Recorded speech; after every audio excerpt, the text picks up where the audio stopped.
gusto mong i-level up natin kung anong meron tayo.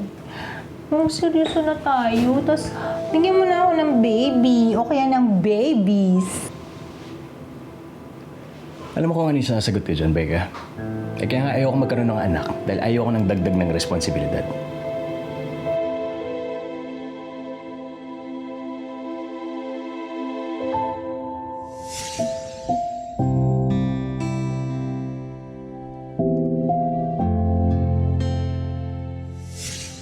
Kung meron man ako seseryosohin, yan na yung isang babaeng minahal ko. Yung babaeng iniwan ako, pero hindi ka na mahanap. Sa kanya siguro ako magpapatali na seryoso, Becca. Oo, di sige. Doon ka na sumama kung sino man yun. Maganda ba yun, ha? Maganda?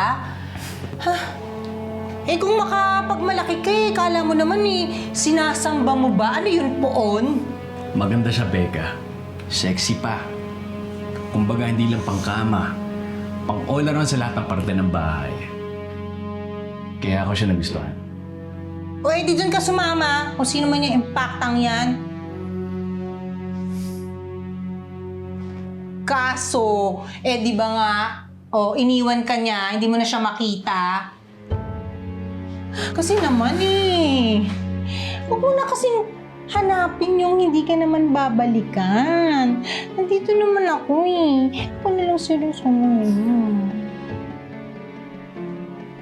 Yung buwisit kasi yung Belda na yun.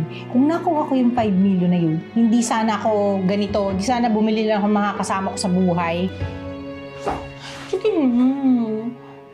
Ayokong tumandang mag-isa. Gusto ko magkaroon ng pamilya. Gusto ko magkaroon ng anak na mag-aalaga sa akin. Ayoko. Ba't hindi mo na nung kunin yung pamangkin mo? Total, mabswelta naman yun. Hindi magandang environment dahil sabi mo, napapabayaan ng nanay. At hindi mo na nung kupkupin. Kadugo mo naman Pwede mong kasakasama yan.